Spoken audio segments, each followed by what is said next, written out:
All right, you primitive screwheads, listen up. They're coming to get you, Barbara. I ate his liver with some fava beans and a nice Chianti. Here's Johnny. Vanity.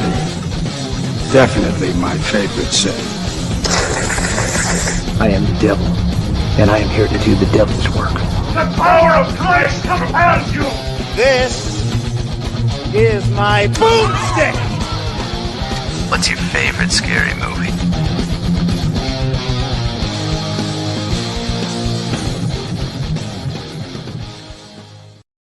Good evening, and welcome to Shiver, a horror movie podcast. We are your hosts.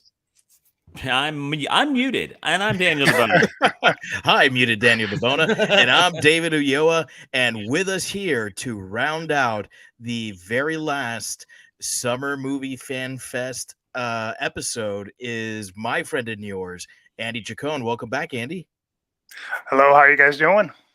Doing great, man. Good. Yeah, much better now that we're all here. Yeah. So, just as a I guess disclaimer, we had originally said we were going to do Shadow of the Vampire, and it ended up being that Shadow of the Vampire is, and of course that was Andy's choice, right?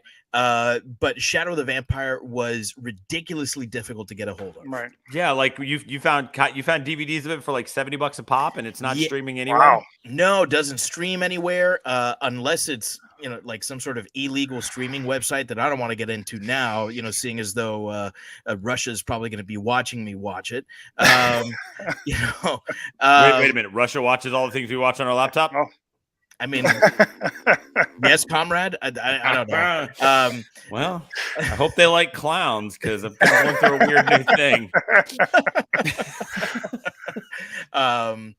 Yeah, I'm getting my my Lego fix on that new castle they released because I can't buy it yet because it's so expensive.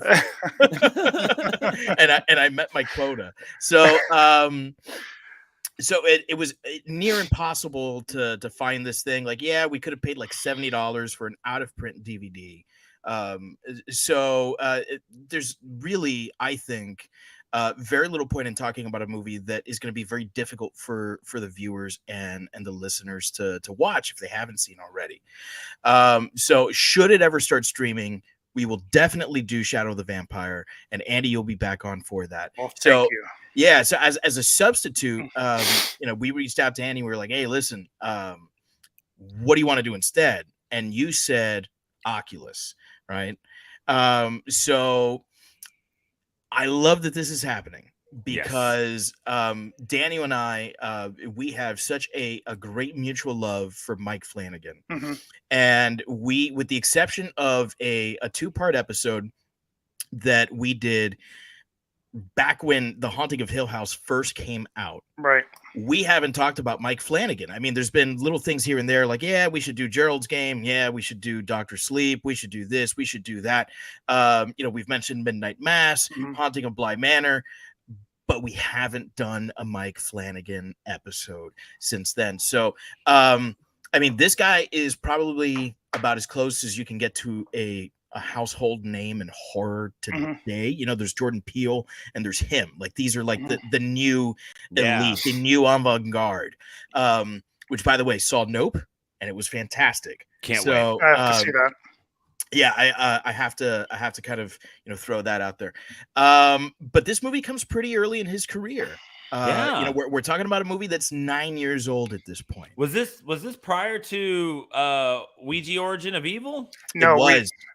I think. Oh. Yeah, no, it did come out before. Yeah, Ouija Origin of Evil was 2016. Right. And that's another really good one, and so underrated because you think, okay, well, it's a sequel to a movie about a board game. Like, how good is it going to be? But I fucking love that movie. It was really good. So this one, right, being so early in his career, how good is it? Like, how does it stand the test of time? Is it still a good movie? Is it still even a good, like, Mike Flanagan movie? So Andy, I'll kick it to you first. I saw this movie, though. I've seen it about 3 times. I saw it a couple of days ago.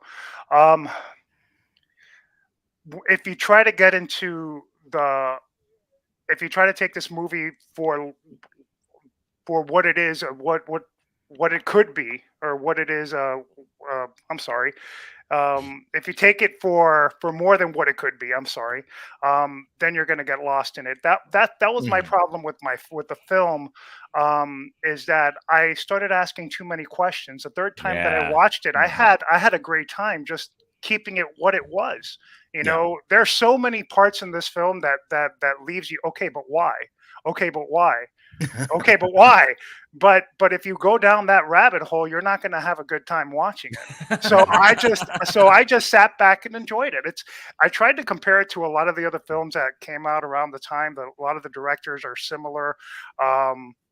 The original, the film itself was supposed to be like a Blair Witch Project type film.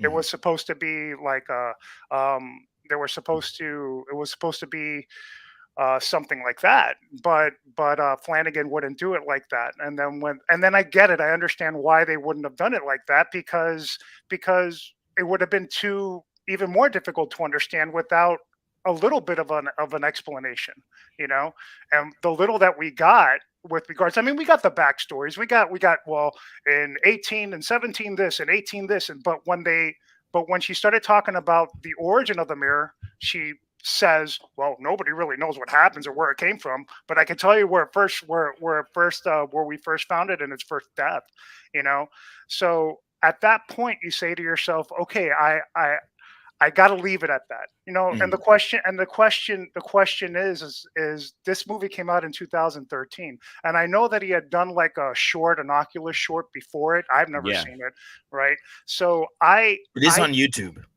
I've never seen it. So I mean, this movie could have had a sequel. It could have had the origin of it, but I don't want it. I want it to be what it is. I want to leave it at that. The ending is good. The beginning is good. If you go down the rabbit hole and you start asking too many questions, then you're not gonna enjoy it. But if you just sit there and take it for what it's worth, man, it is a decent film. Okay, good night. Last week we did Session 9, right? And we talked a lot about Session 9 seemed to be a lot of set pieces without a lot of connective tissue. What's crazy about this movie is this movie's like all connective tissue, right? Like even the big moments aren't like these huge set piece shots or anything like that. They all just happen in the flow. This movie is, I think that it's very scary. And I think that part of what makes it so scary is something that we discussed at length last week about whether or not Session 9 did on purpose, that this movie very much did on purpose, which was you never know what's going on. Right. Yeah. You don't know where you are in the house. There are times when you're one place and you're somewhere else. There are moments in this movie where the characters of this movie are watching themselves do something else. So you're left in this moment where you're like, wait, are we actually over there? Or are we over there looking in the mirror, watching us watch us? Like that stuff gets so weird. And it's so unsettling. It's so uneasy just in everything it does. Right. I think that this movie is very, very scary. I think that even if you were to watch this movie and have no idea what's going on, you could still find yourself very scared by it because you're going to be so freakishly confused. This movie does a lot of great things with just some real simplicity. Which is fantastic. Now, I do think that Andy has a very good point, which is when you peel back too many layers on this onion, then you're like, right? Like, yeah, if you start to delve too much into this and you start to rip apart some of the finer things about this movie, then you start to get it. I don't know, not start to get confused, but you're not going to find any answers. You're just going to become frustrated.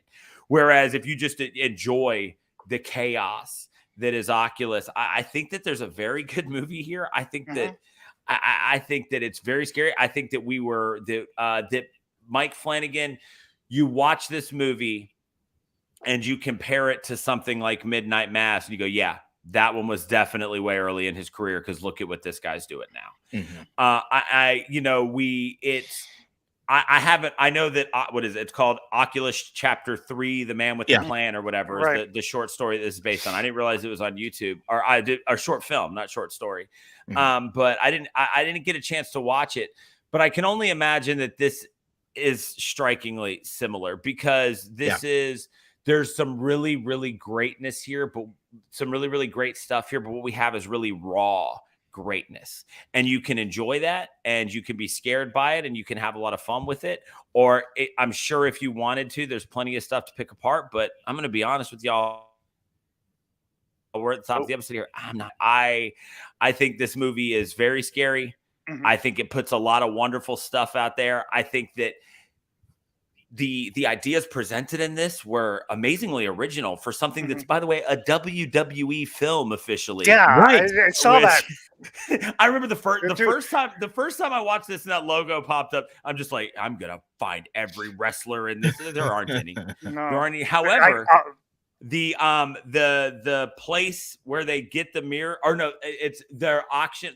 When they're auctioning off, they auction off something from the Levesque estate. Levesque is the real last name of Triple H. Yes. Yeah. So that was how they got it in there. They're like, there's a Triple H reference. Nerds, go fuck yourself. I thought that sounded familiar. But yeah, like for a small budget, for a guy who was new to the scene, I think that there's a really fun movie here, a great movie here, and yeah, I'm not going to rip it apart. I'm going to point out a lot of the shining moments, because it's a fun ass scary movie. I think that that's the right way to approach this one. If you look at his filmography, he's got a couple of student films. He's got the one short film, which I guess he made in between the time that he left film school and started directing features, which is this one, Oculus Chapter 3. He's got one feature between that and the feature-length version of Oculus, which is called Absentia. I've never seen it. Right. I have heard of Absentia, but never seen it. Right. I think it's on Netflix. Is it? I think. I know that they have a lot of his filmography on there. He's got a really good working relationship with them. Thank God, because he just keeps pumping out bangers. I know. It's on Tubi. Tubi. Great. Not Cask of Amontillado. How Fall of the House of Usher is. That's coming out soon.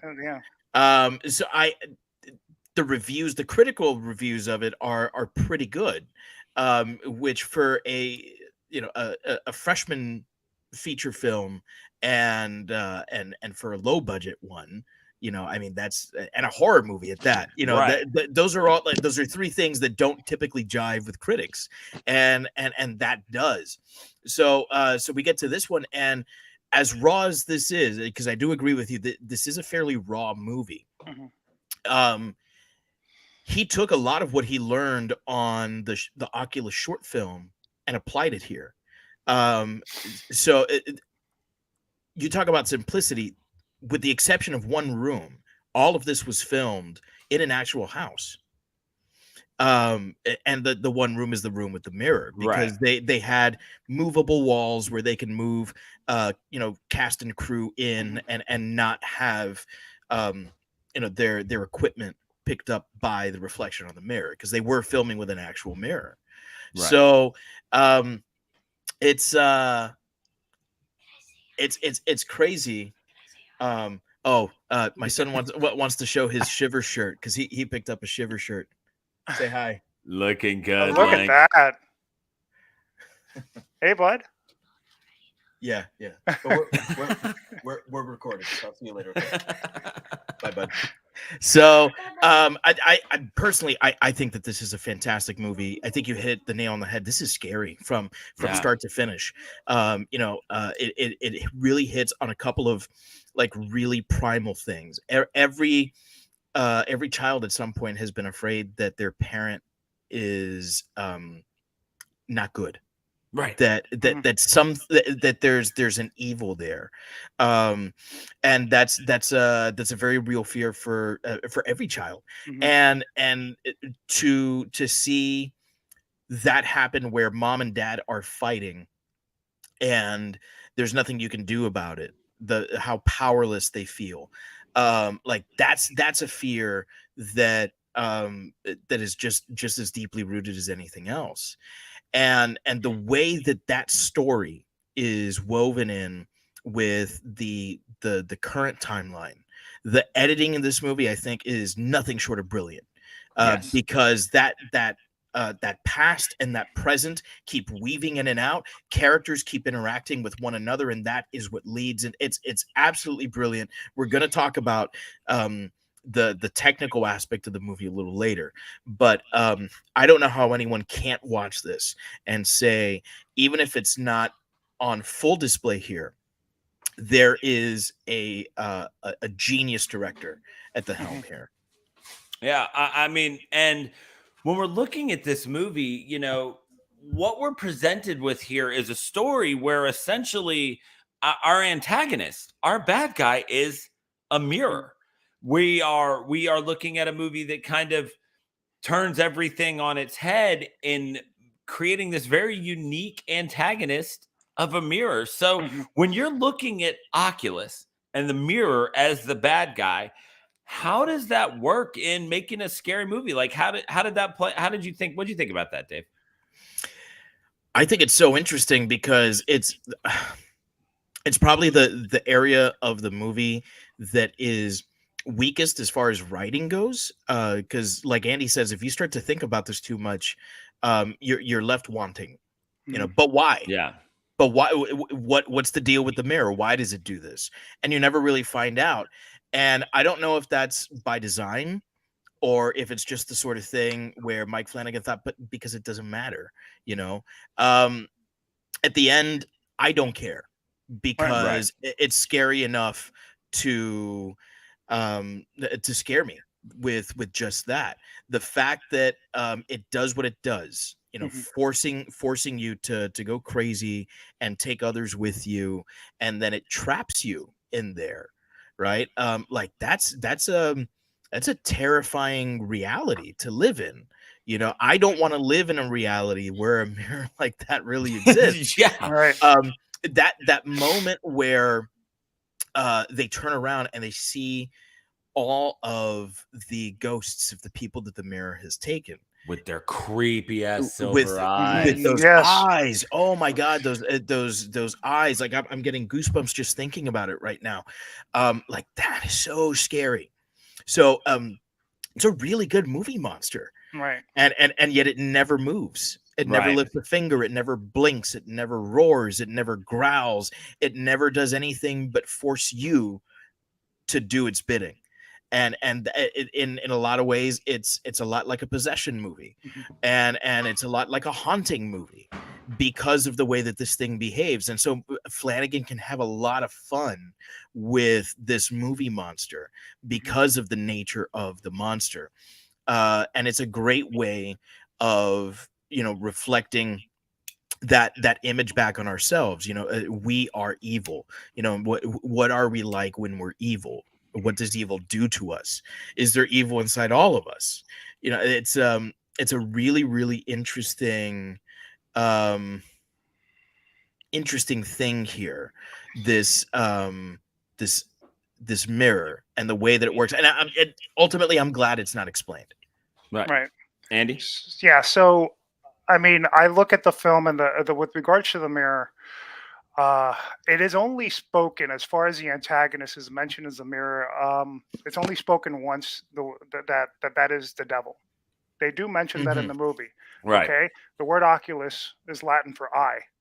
So you got to think that that's perhaps maybe the devil's way of looking into our world, and how many of these mirrors are there. And it's so funny when you mention the eyes, the creeped out eyes. I mean, to me, those were actual reflections. You know, as I was Yeah. you know, so then the question is: is this a possession movie? Is this what it is? Is that the devil? Is there some type of possession going on here?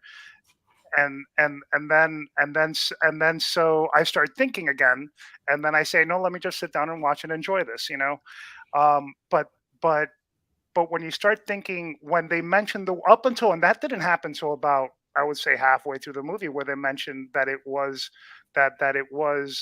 some form of the devil, um, up until that point, I definitely had questions. But then when they mentioned that, I started thinking of a lot of other scenarios. I'm not the writer of this film. Let me just enjoy what it is.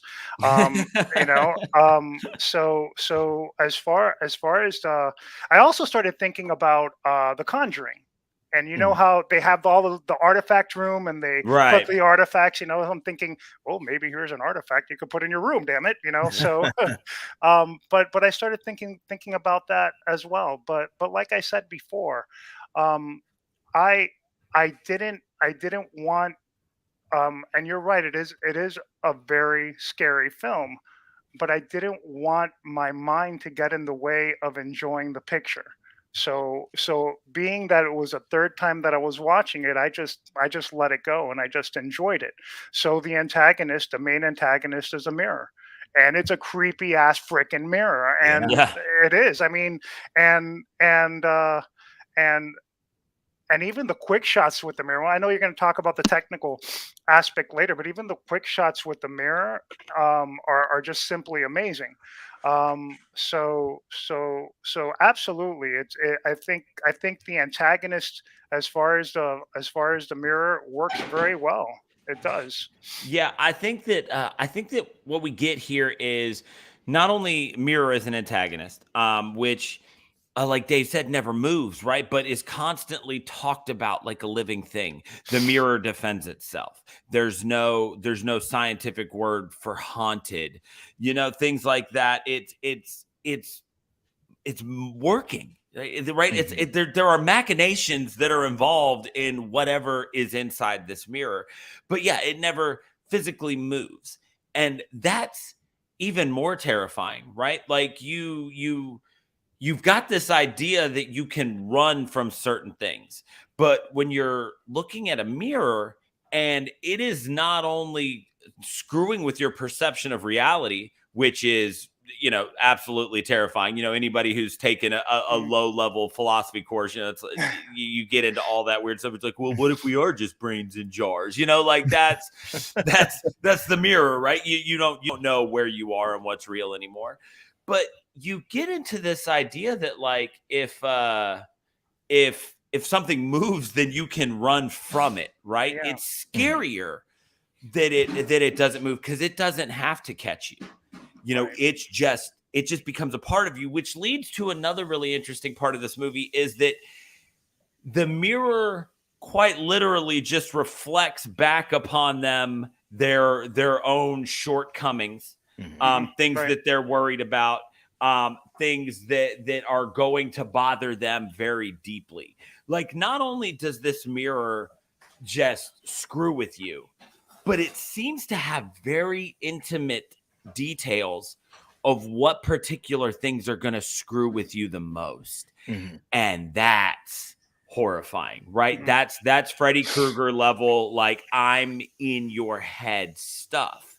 But sees you. Right, Right. exactly. It sees you in a way that no one else can see you, because it sees you as you see yourself. Right. And so it not only does things that terrify you, but it does it in such a deeply personal way.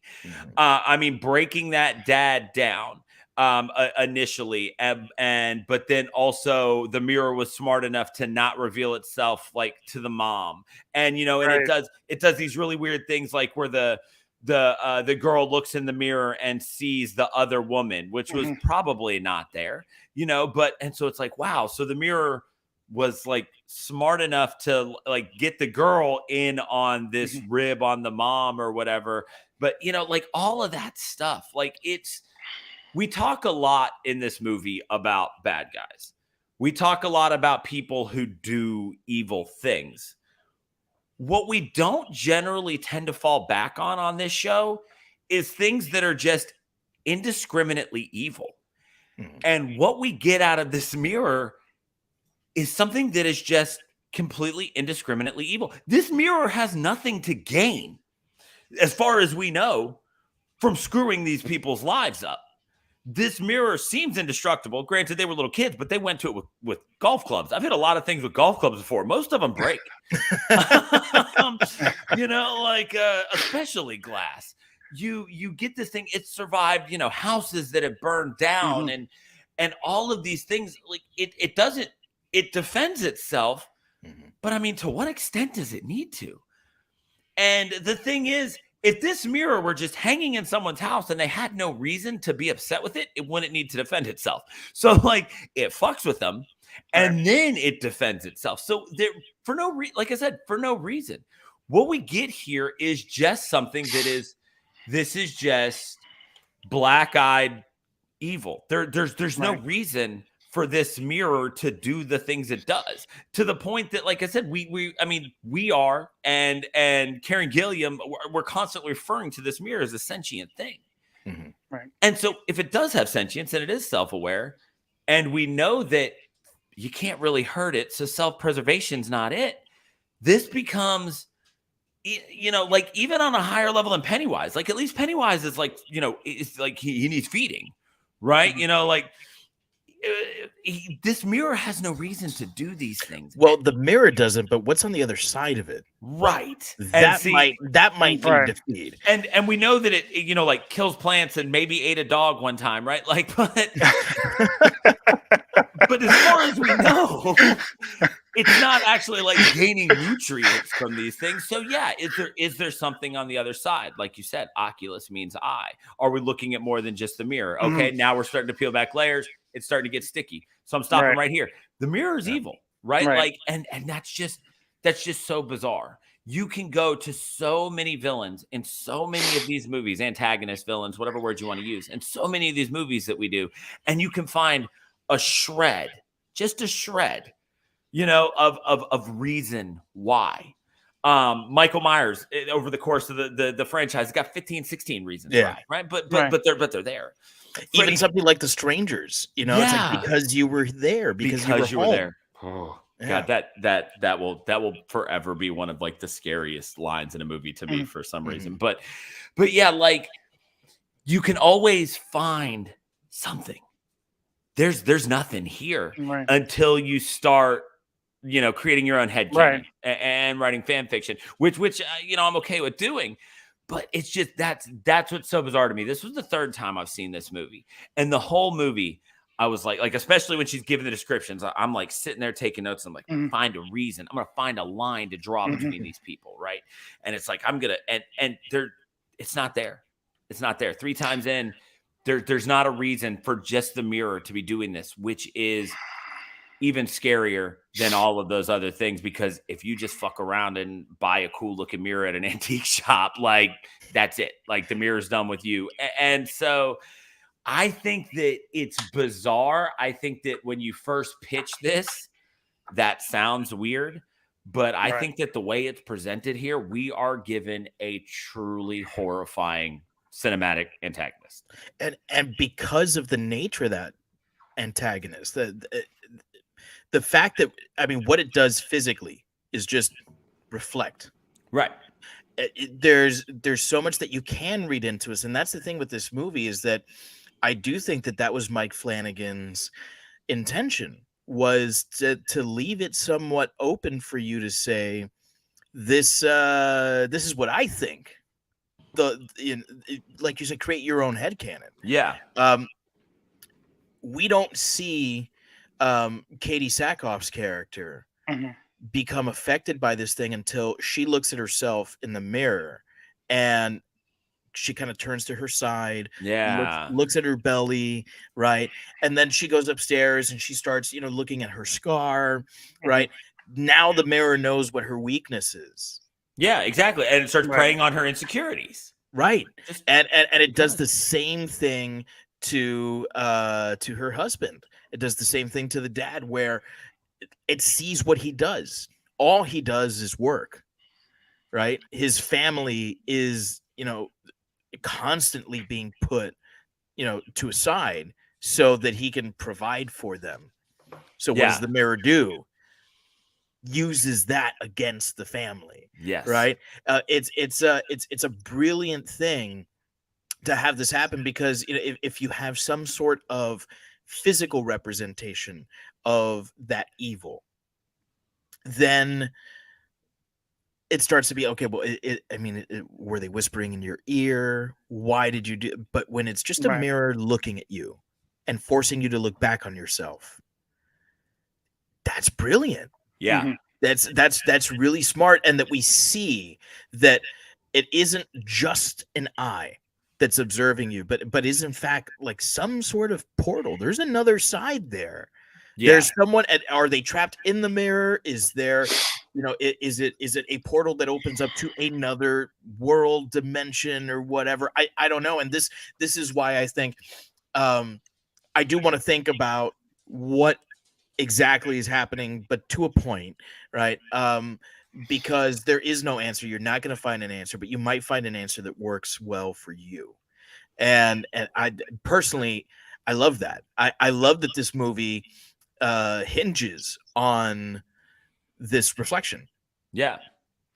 I think that some of the other things that are so scary about this movie, there's a couple of scenes where we come to find out that, like, even to an extent, like looking through a camera can't be trusted as to what you're seeing, which is a fascinating take on a movie, because what we're watching, all of it's coming through a camera, right? So now we're never at a place where we feel like we know what's going on, because we have been presented with actual cameras and been told, look, these can't even be trusted.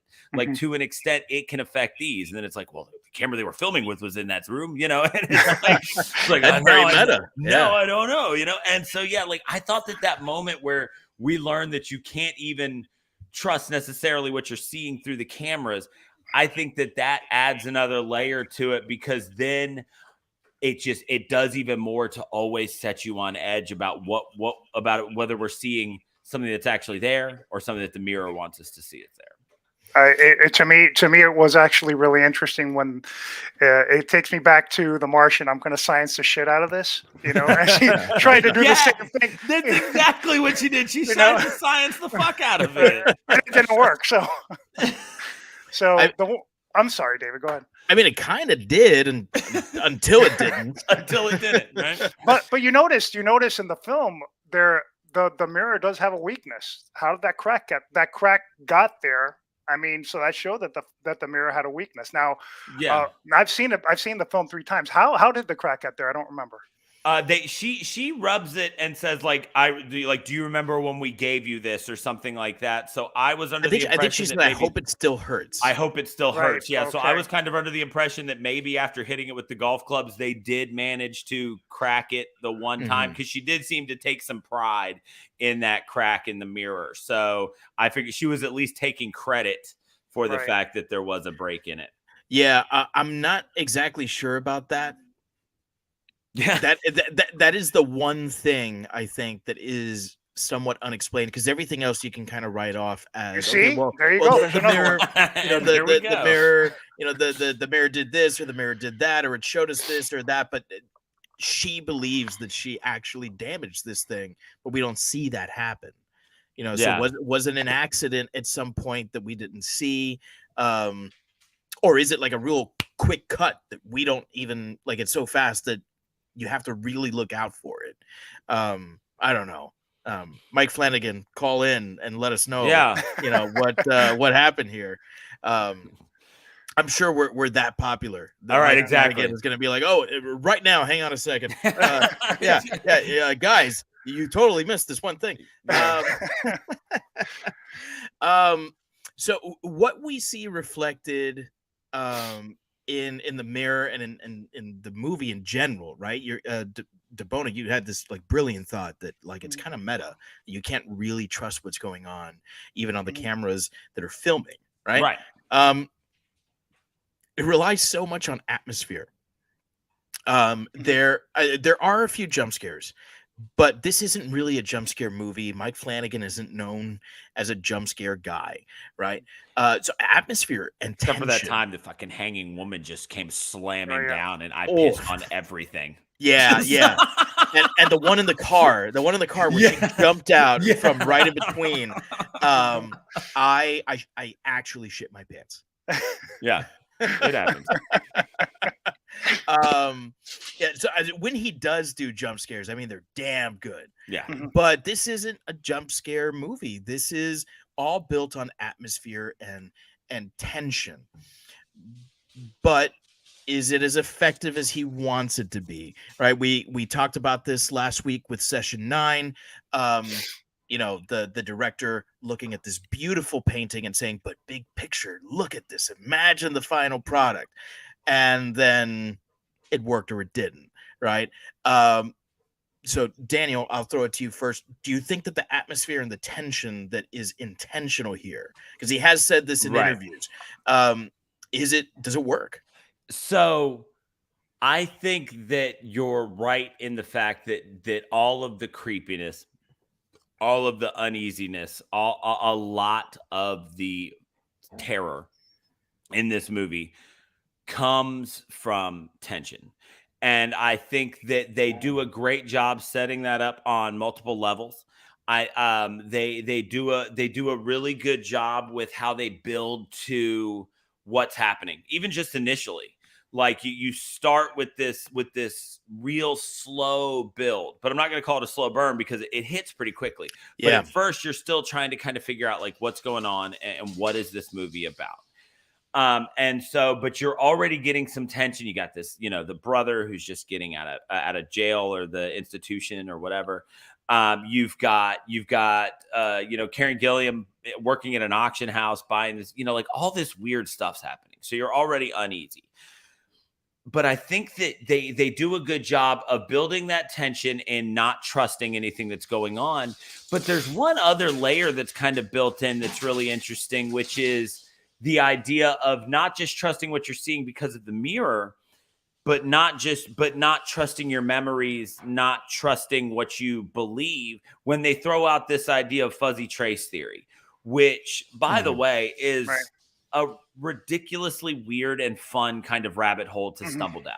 Yeah. As you start kind of reading about, because my first thought was like, okay, that sounds kind of silly. I'm going to write it down and see if it's real. Right. And it actually is a theory of cognition. It's a very real thing. And it's this idea of, your memory being unreliable and you kind of piecing things together based on what you actually saw, what you think you saw, what you hear people say, it's like that whole thing of when you try to think back on your childhood, it's like, do I remember that? Or do I remember somebody telling me a story about that happening? And that's where fuzzy trace theory comes in. It's when these things start to cement themselves as your memories. It's sort of like the Mandela effect. Yeah, exactly. Yeah. That type of thing. Where you wrote me something, mirror, mirror on the wall. That's actually the Mandela effect. Yes, because it's actually magic mirror on the wall. Yeah. And so you get this one extra layer of the fact that there's a good chunk of time where you don't know if Karen Gilliam is just insane. Yeah. If just the fact, that her dad killing her dad killing her mom and her brother killing her dad when they were kids just broke something in her brain, and she's desperately trying to repair it with these ghost stories and these ideas. And that's really scary to me. And that's all tension, right? That's all the relationship between the brother and the sister being strained because he has worked so hard to come to some sort of realistic understanding of what must have happened. And, so you've got that idea of not being able to trust your memory. You've got this idea that you can't trust your eyes. And then you start to get the idea that, you can't trust your siblings, right? Because maybe she's crazy and I'm better now. I worked at this. Then you've got this idea of you can't trust the last however many years of your life because people have been telling you that you were wrong. Everything about this movie centers on what you can believe. And it all boils down to like nothing. You can believe nothing. You can spend 17 years of your life in an institution being told one thing, get out, and that night find out that you were right. Then, just like that whole thing goes back and forth so much. And that tension, that that idea of nothing being what you think it is, that there is no reality, right? This whatever I make it, because that's what it becomes. She has grown up in one reality, and when he went to that institution, he started living another one where there was, he just killed his dad and because he was angry, self-defense of his siblings, blah blah blah. She's, they were living in the same town, living different realities, and then they get together into this house where this mirror creates a whole nother one, and their childhood was a whole different one. Just that concept that nothing is real, right?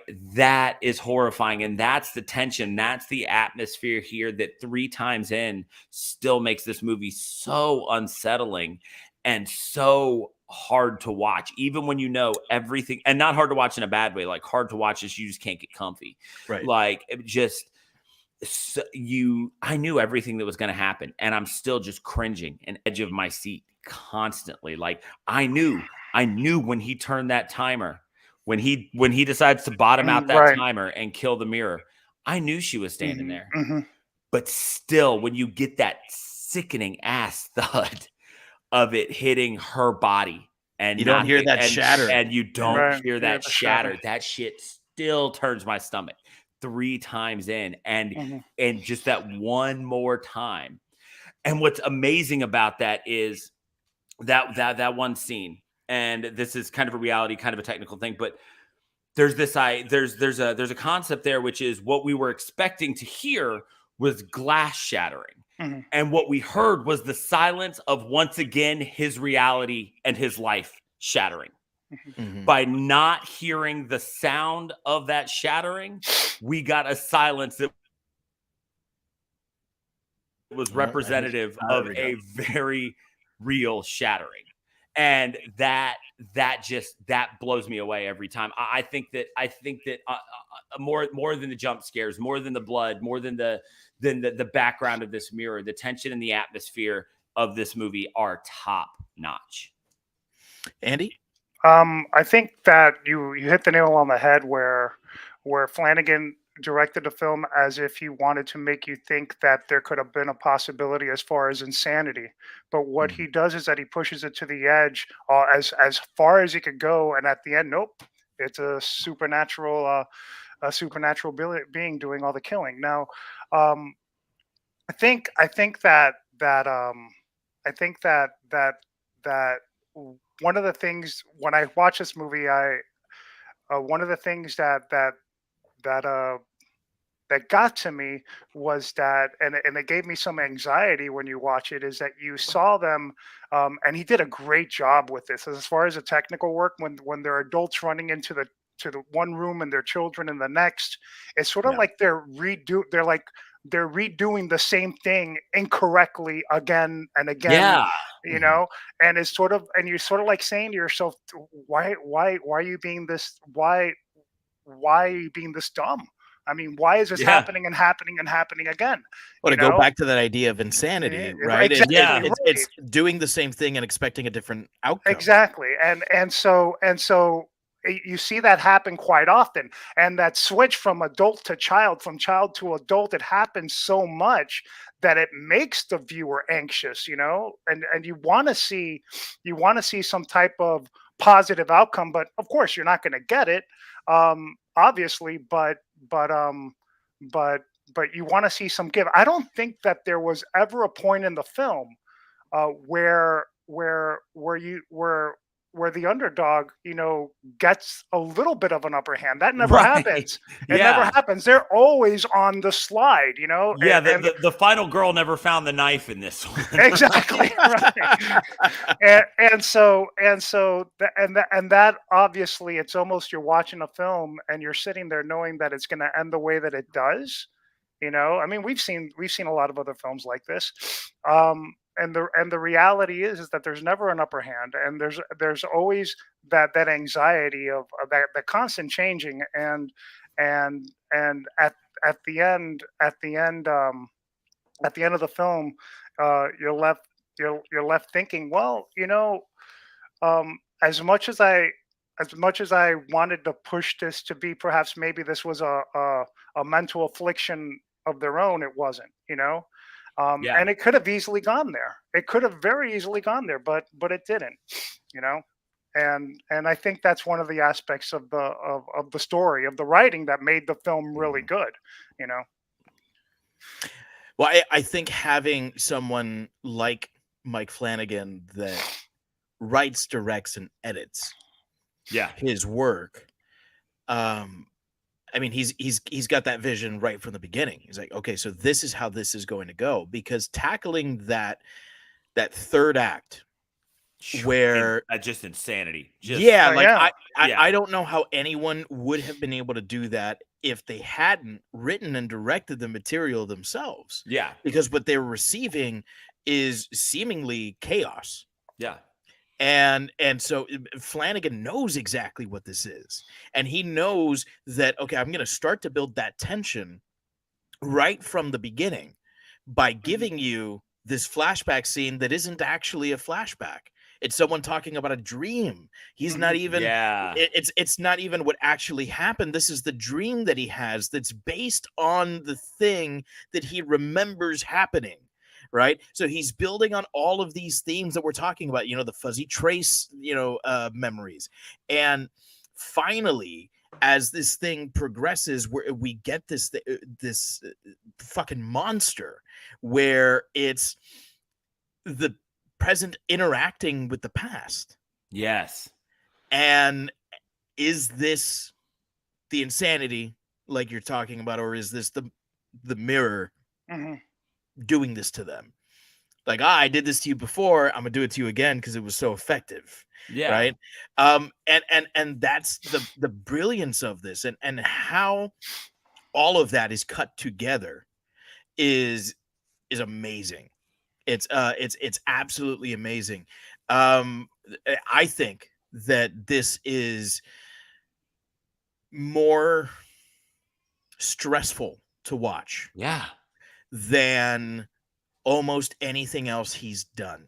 Right. With the exception of maybe the first season of Haunting.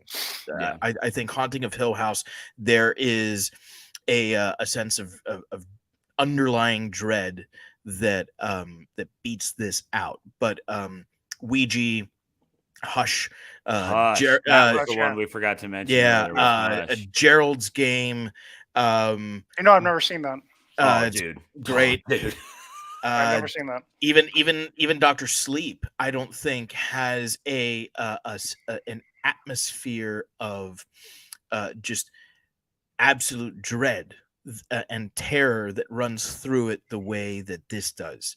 But Dr. Sleep also gives you the idea that there could be a positive outcome, where in this movie, you know that there's not going to be a positive outcome. That is also true. Yeah, you're right. You're very right, and it's also building upon a mythology that's 40 years old at that point. Right. You know, so it's he's building his own mythology here as he's exploring the mythology and exploiting the mythology. It's because by the time the movie ends, and I find that many of the negative comments that this movie gets is all about the ending. Everyone's like, I love the movie. It was great. I don't like the ending. I love the ending. Yeah. I love the fact that, you know, there's been this tension and it builds and it builds and it builds. And then you realize, how do you beat evil? Yeah. Exactly. Because we like to hope that one day good will triumph over evil. But you look around the world and you say, well, do we see that happening? I don't know. I don't know. I don't know the way it's going to go. And so we see it repeated. Right. We see the evil come back, and it comes back, and it comes back. The little boy being taken in handcuffs and the older boy being taken in handcuffs. There's a couple things in this movie that that are, you know, like one of the things going back to this idea of just everything being so chaotic. There's a couple times in this movie where like some pronouns or like some names get like kind of shifted oddly, which just adds to Like there's a moment in this movie where I forget which one of them is running, and they see like a specter or a ghost or something. It's one of the spirits that like the mirror, a soul, the mirror is taken or whatever, right? And it's a female. But then when they get back, and like I said, I cannot remember which one saw it, but then they say he's still out there. So then there's this really weird moment where you're like, wait, what? No, what I saw out there was that was obviously a woman ghost. Right. And when he comes back in, and then he uses that he pronoun, and not that I'm assuming anyone's pronouns, but you can take it as a mistake. You could miss it completely. Or if it's your third time watching, you can go, well, fuck. Like now, again, I don't know that I'm seeing the same things they're seeing. Right. Like because everyone's reality is affected differently by this thing. Yes, the sphere of influence. Why would she pick up a light bulb? You know, when he's picking up an apple. Yes, like those things are so good. Like that type of stuff. Again, that just that idea that there's nothing that can be trusted here, and that's so cool. And honestly, like I said, it's just absolutely horrifying. So what we do know that we see for sure as we're watching this movie are actors that we recognize bringing these roles to life. So when you're looking at the casting for this movie, which it's not a huge cast, not one of the smallest we've done, but still not that big. Like even if you include, the neighbor who just showed up one time in the auctioneer, you still don't have a ton of people in this movie. But when you're looking at the core of this cast, how do you think that they brought this story? How do you feel about how they brought this story to life, Andy? I think that for me, the most difficult part is to mirror the children to the adults, and they did an amazing job. The kid actors in this movie did an amazing job. And that was to me key, because obviously Gilliam is going to do a great job. I don't know the boy, the whatever, the one who played brother. Tim. Right. I don't know him. I don't know him from but I mean, they're actors. They're older. They're trained actors. But these kids just did such a good job, reflecting their older counterparts, that it made the movie work, especially when they're going quickly from one situation to the next, from adult to childhood, a childhood to adult. That to me was extremely important. And aside from that, I thought that the way that the characters were presented, the boy getting out of the hospital, the sister, like I said before, trying to like science the shit out of this situation, the father. I love that comparison. So much. The father who's consistently working day and night to keep that family, going. And then obviously at the very beginning of the film, you have a mom that's a mom, and then it just starts falling in on itself. Let me tell you, I can't remember the name of the actress, the mom. What's her name? Katie Sackhoff. Oh my gosh, she did such an amazing, especially when they started talking about, this is one of the things that got to me, because they mentioned how she was pulling out her teeth as adults, but then you saw it after, and you're saying, oh my gosh, that's just amazing how it is that how they put that in my mind and then put the reality of that situation on the screen. That was just absolutely amazing. So as far as the actors, and you're right, there's not many people aside from the neighbor that shows up, hey, is anything going on here? Aside from that, I mean, you really don't have much of anything else. And another thing is the realization, this boy who had beat his I guess you could say, his personal insanity episode, and then coming to a realization that none of that was real, and then realizing, shit, That's horrifying. It is, So the acting itself was just amazing. I really do think that that the mom and the dad, when they're on screen, they carry pretty much the film. They're good to look at. The mom, the father with his, the mom especially, her transformation, from being a happy housewife to being a woman chained to a wall, that to me was just amazing. So you're absolutely right. There's only so much you could do with four prominent characters in the film, but they do a great job. Dave? Man, I gotta mimic this. The cast is fantastic, and it's a very economical cast. You're looking at really 6 actors for the majority of this. You've got the child versions of our main 2 protagonists. You've got the older versions, and then you've got the parents. And for me, the standout here is really Katie Sackhoff, because her transformation from caring, doting housewife and mother to this animal that's chained in her bedroom is crazy.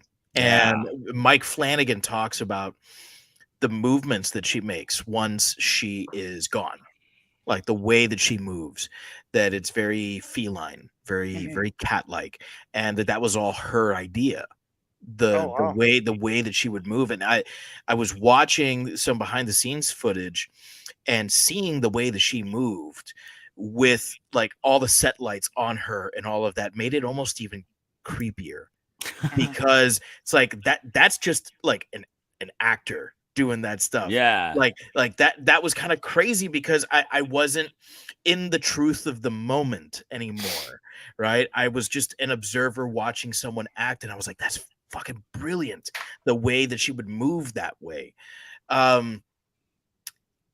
Picking up the plate and eating the plate, stuff like that. Yes. It's stuff that I was like, it gets inside of you, and it's like, fuck. And then we see this reflected in the children as well, right? In the same, because we become our parents, right? It's your heredity, right?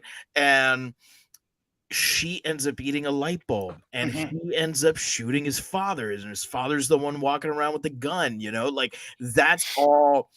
Like it's really great the way that these actors played off one another, and I love the way that the younger versions of them worked with the older versions to get something that made sense, right? I don't know if it was a joint venture or if the older actors kind of said, hey, this is what we're doing. I don't know what you guys want to do. Or if Mike Flanagan sat down with everyone and said, let's figure something out. But whatever it was, worked. And it worked really, really well.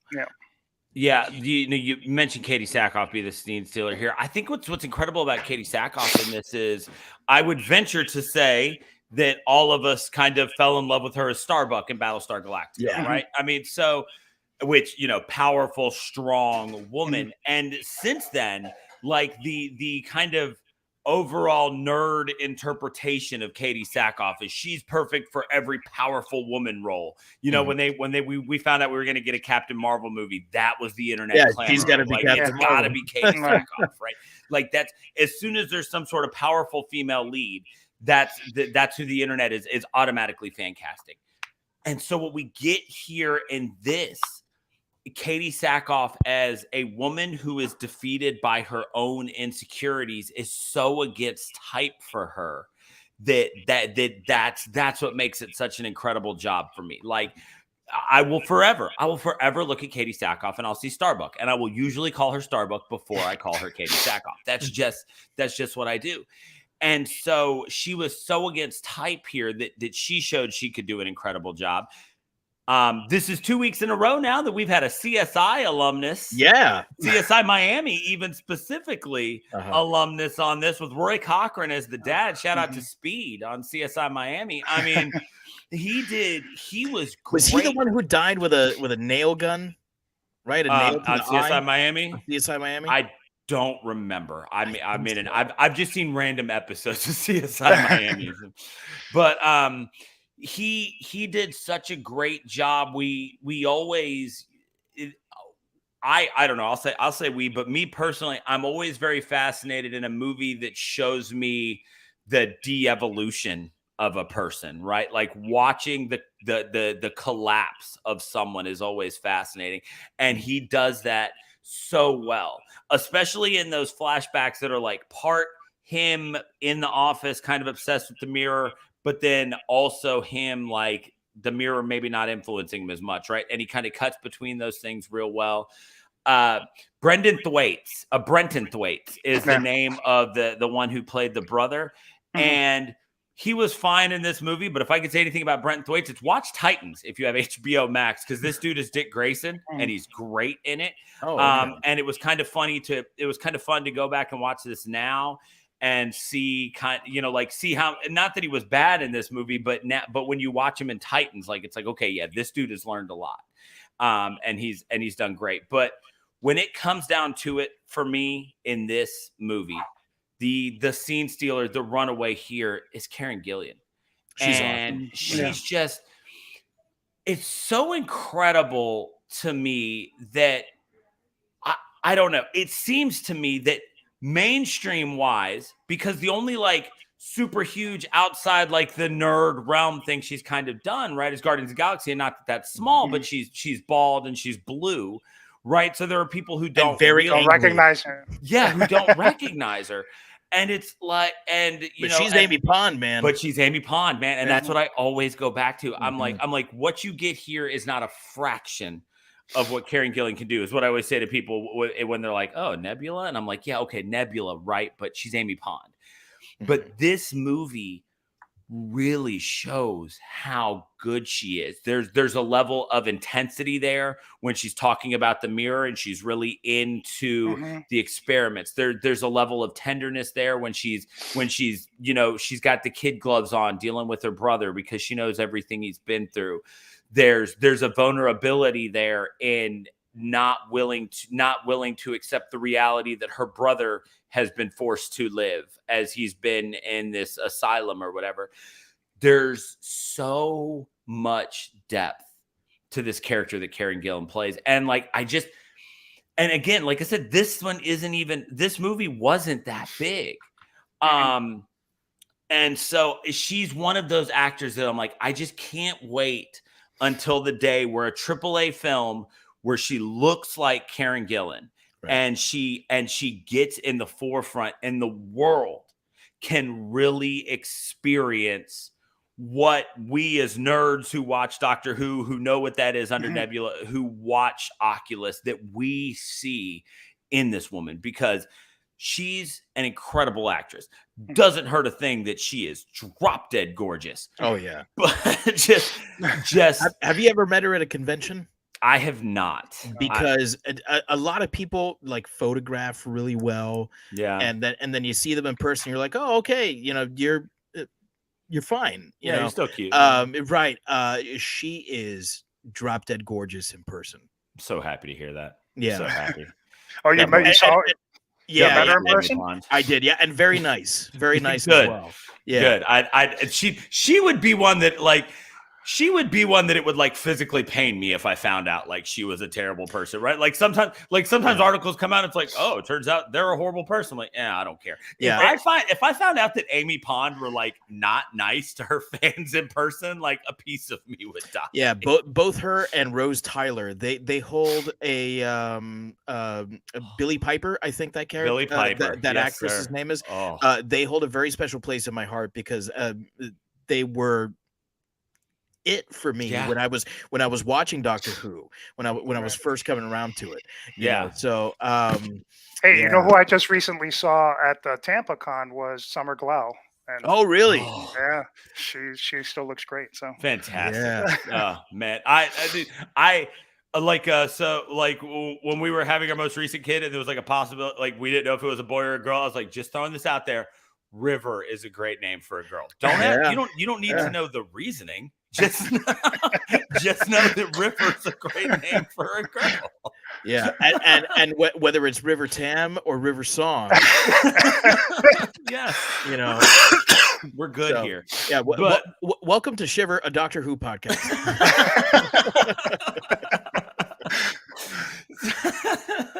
But yeah, I mean, like I said, I really look forward to the day that she gets cast in something where everyone is going to see that, because again, I've just never seen her not smoke a roll.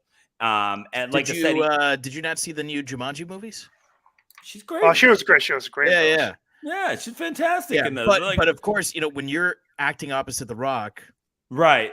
And also, I mean, she was having to act like she was Jack Black being her, right? So it's like that whole, it's like, okay. Yeah. She was also in Gunpowder Milkshake. I haven't seen that. Yeah. I've heard mixed things, but haven't watched it yet. Right. It's the one that's like, is it like female hit like ladies? Something like that. Yeah. I haven't seen it either. I just, So before we end, I want to take some time to talk about Mike Flanagan himself, and he's a name that has come up throughout this entire episode. It's a name that pops up every 2 or 3 episodes here. I was about to say, it's our first time doing one of his movies, but we mention him a lot. Yeah. So he is, I think, you can't even call him one of the rising stars anymore in horror. Like, he's just one of the flat, like, out stars of horror. And I also dropped Jordan Peele out there earlier. You know, like, I think these two guys are kicking ass and taking names and making horror respectable again. I feel like every 10 or 15 years there's this new avant-garde that comes around that, like, makes people pay attention again. You know, the Robert Eggers of the world. Who's the other guy I'm thinking of? Ari Aster. You know, these are the guys that are pushing horror to be recognized, not just by fans, not just gaining new fans, you know, and bringing them into the world of horror, but also for critics to say, hey, you know what, there is something there.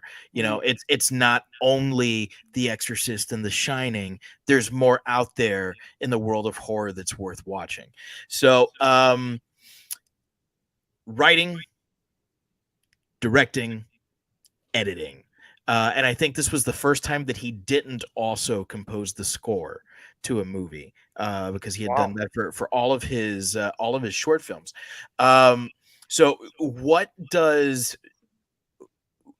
he bring to the table, right? As writer, director, editor, like, could you have seen this in the hands of another capable horror director?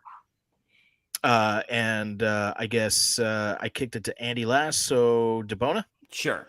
So I think that what's interesting about going back and watching Oculus at this point is seeing the embryos that became amazing shots in later Mike Flanagan projects. Right. Like Andy talked about the ability of like the switching back and forth between the kids and the adults very quickly.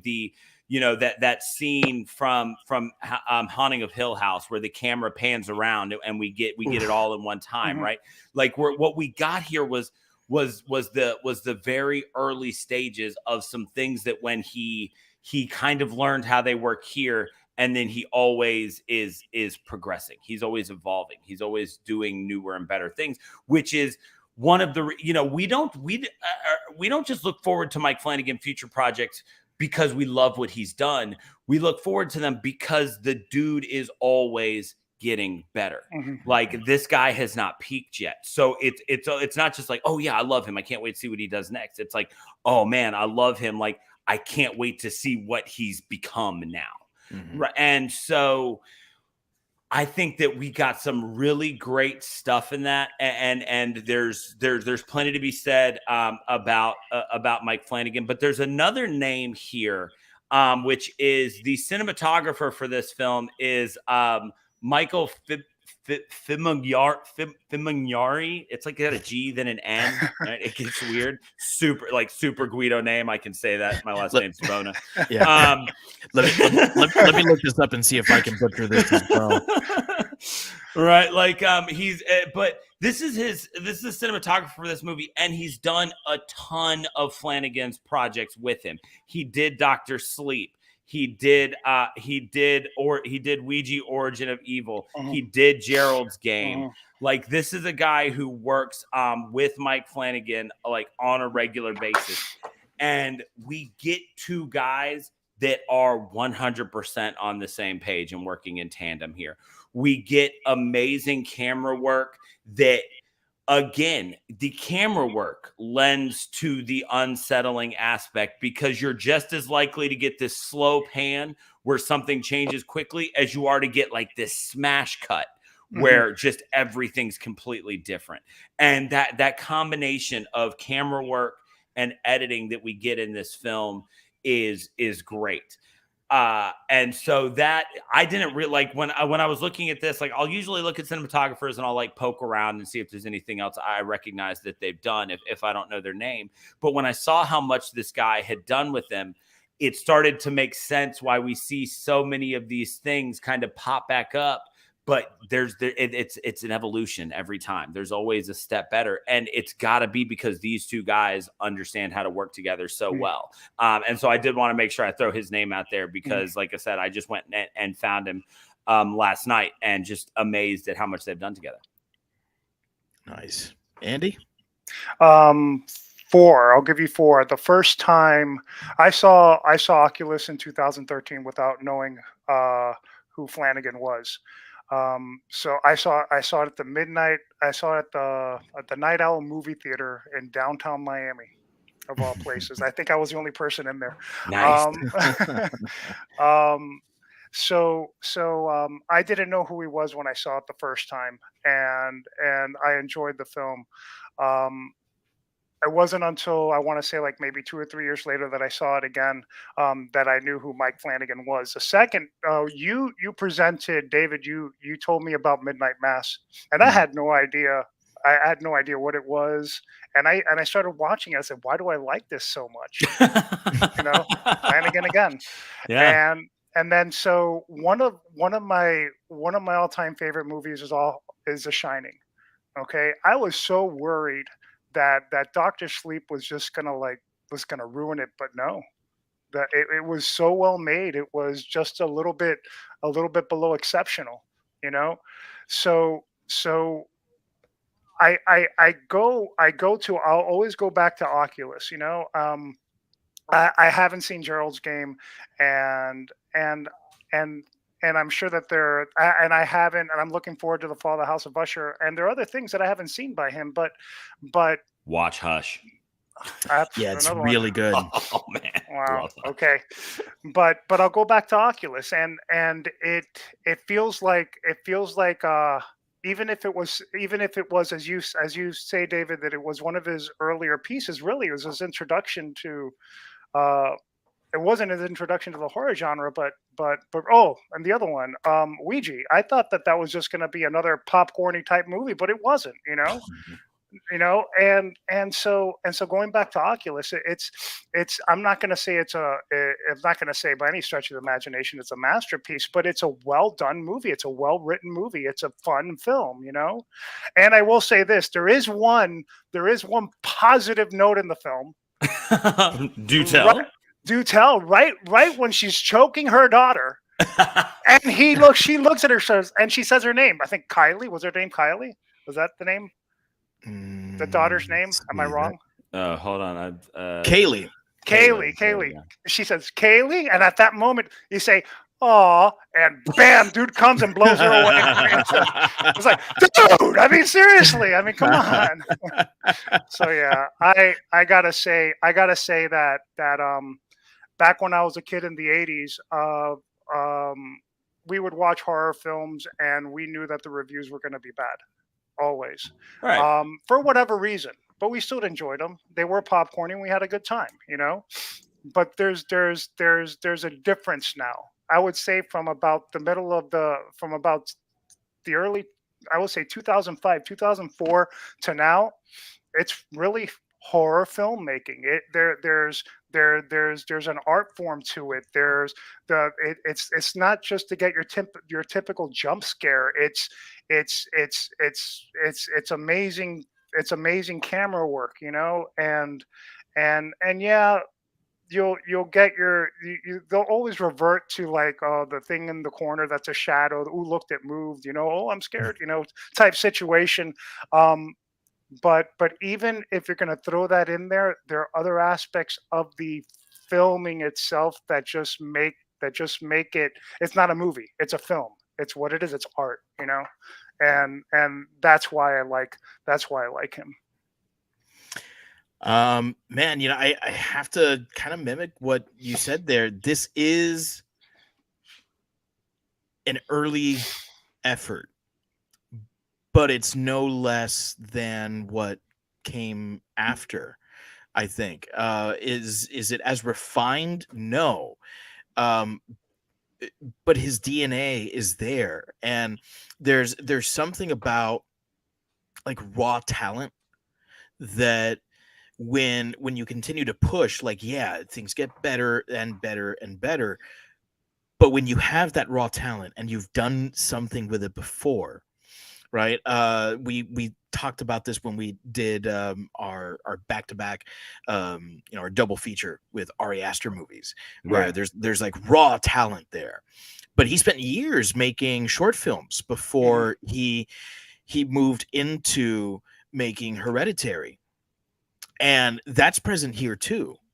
You know, Flanagan not only made short films, you know, a handful of short films in film school and independently, but he also worked as an editor for many years between that time where he was in film school and then released Absentia, and then very shortly after this is a guy who knows his craft and brings to the table something entirely unique.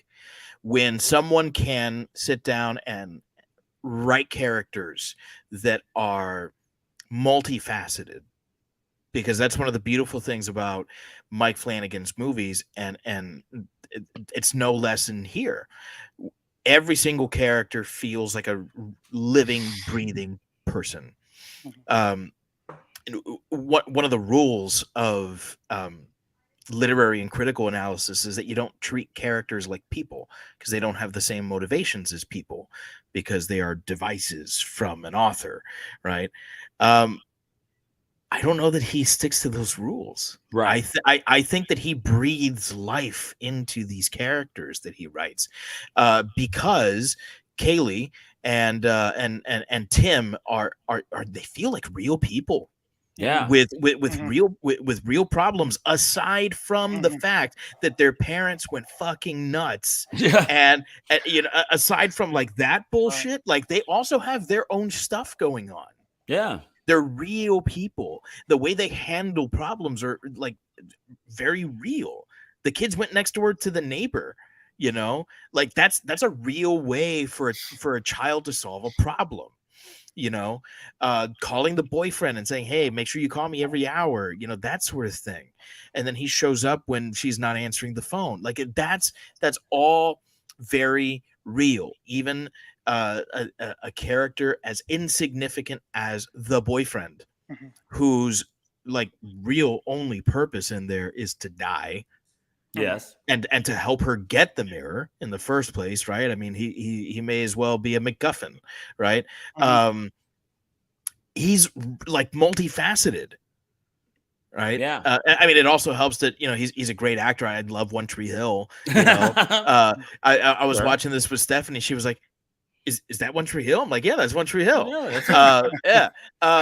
And so like he brings these guys to life, and so because he knows the inner workings of these characters, the same way that the mirror knows everything about these characters, right? He can help bring them to life when they're acting.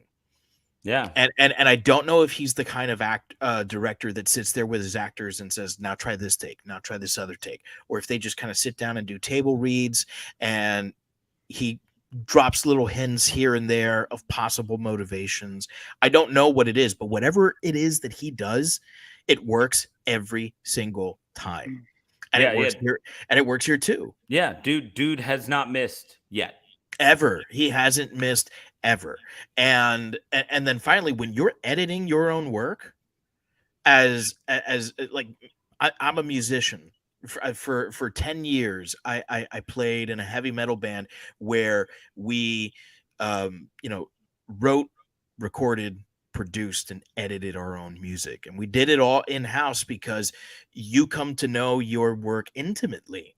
And when you have a producer or an editor sitting there and doing it for you, like we tried that, it didn't work. It didn't sound the way that it sounded in our head. And when you're a director with vision like Mike Flanagan is, you need to do it all. And the guy can't do it all. Yeah, exactly. I mean, and that's exactly what we fell back on when we did Hereditary Midsommar. It's like this guy, he's got to do it because he singularly knows every aspect of what he's looking for.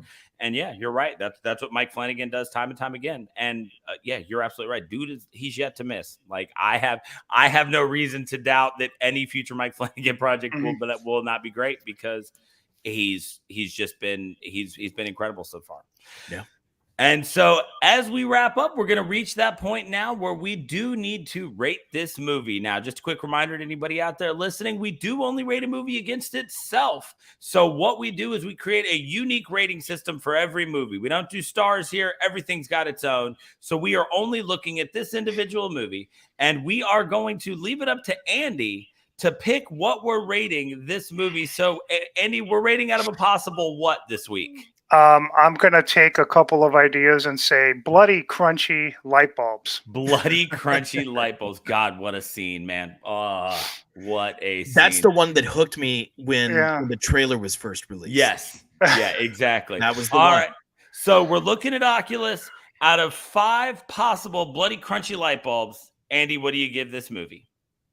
I'm going to give it 4.5 bloody crunchy light bulbs. I'm gonna give it that half, or not give it the half, because I watched it 3 times and I had and I went down the rabbit hole a few times and that upset me, you know.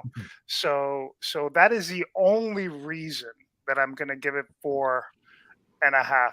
You know, I may change my mind later because I'll probably watch it again. So 4.5 bloody crunchy light bulbs. All right, Dave. I mentioned this earlier. The unanswered questions don't bother me for this movie. Sometimes I think that there's so much left unanswered, that there's so much that you're unsure about that you can't enjoy the movie anymore. Or a movie that is so unsure of its identity that you can't really enjoy it. And even though, like we said, there is a lot of ambiguity here, I feel like the ambiguity is intentional and it is effective. And I don't question what it is that's going on. And so I understand why Andy would take away a half a bloody crunchy light bulb, because that is something that occurred for him. It doesn't occur for me. And I mean, it's possible that I watch this movie again and then it does happen. Right. Where I'm sitting right now, I mean, this is fucking Mike Flanagan firing on all fucking cylinders. It's it's damn near perfect. I can't think of a reason to take anything away. And I guess that's why I'm gonna give it 5 bloody crunchy light bulbs, because I can't think of a reason why. I'm very torn here, right? Like I've been back and forth with this one a lot, but I do think that Andy articulated kind of what was setting with me weird about this movie, and that is that there are a couple of unanswered questions that if I think about too long, it does start to bother me. And like I said, but it's definitely not a whole star's worth of that. Everything else in this movie is extraordinarily well done. We've talked about all of it. There are scenes that stick with you. You know, the bloody crunchy light bulb, the scene at the end when he's getting put into cuffs. And by the way, Dave, you mentioned earlier that like people criticize that ending. I can't even imagine criticizing that. It's ending. A fantastic ending. It's so good. I mean, it's not a happy ending. No, you know, there's no final girl moment. But yeah. like, fuck if it's not a great ending. Right. And so I just there's so many things that are done well. I am gonna go with 4.5 bloody crunchy light bulbs. Like it's for the same reason as Andy. There is this, it's just there's a lot of really good ambiguity here. But maybe it's because I've seen it 3 times. So some of those things do start to kind of wear on me as to not being able to figure them out. Because like I said, this time around, I sat out to watch it with the intention of kind of answering some of those questions. And then when I couldn't, maybe that's what's costing it that half a light bulb this time, because I did have a purpose in trying to figure out some of these questions. Like, I don't know. Maybe I do want to know the actual origins of the mirror. Maybe I don't. But after 3 times, I'm just like, goddamn. Like I just, you know. And so I'm going to go with 4.5. All right. So there you have it. 4.5, and 5. I guess that's going to stay at 4.5 bloody crunchy light bulbs because we don't math here. Correct. And I think that's about right. You know, I think that's where this movie should be. Any lower than that, and I would have started flipping tables. So I'm okay with this. So thank you so much, Andy. I'm glad that we were finally able to get this together. Thank you so much for all of the guests that participated in our summer movie fan fest. Daniel, what a fantastic idea, dude. It was a lot of fun. You know, it was good to get on, you know, the regulars, Andy and Ish, but it was fun. Thank you to Nick, to Hannah, Michael Hunger. I mean, everybody who your sister Lisa. Yeah. Right. Yeah. For coming on, for suggesting these things. It was a lot of fun to do this. To anybody who follows us on the socials, we are back now. So the haze of booze and sun that was summer break is quickly winding to a close. So we are going to get back to scheduling some stuff out. We've got some ideas for some stuff that's coming out. To the people who have messaged us on Instagram, I have not personally watched the Pearl trailer yet, but it's because I have not watched X yet. So I didn't want to watch. Is the Pearl trailer out? The Pearl trailer is out. Yeah. We got a couple messages. Like we got tagged on the Pearl trailer by a couple of our fans. And nice. Just so that anybody listening, I have not personally watched it yet, but we do have X coming out. We are going to be doing X the week before Pearl comes out. We're working on a calendar. We might wrap a couple more people back in. A buddy of mine's got a new album coming out, so we're going to have him on an episode around the time that's coming out. We're going to get back to intentionally planning kind of some of these things so they work out calendar-wise. If you're looking for our social media, you can find us on everywhere, Twitter, Facebook, and Instagram at ShiverPod. And I try to post funny memes. Occasionally there's a titty up there, like if you're lucky. And I do try to post up a monthly schedule, reminders of who we're going to have on, stuff like that. So check us on the social media at ShiverPod. So look out for all of that because we got some very exciting stuff headed your way. On behalf of all of us here on Shiver, fight you very much.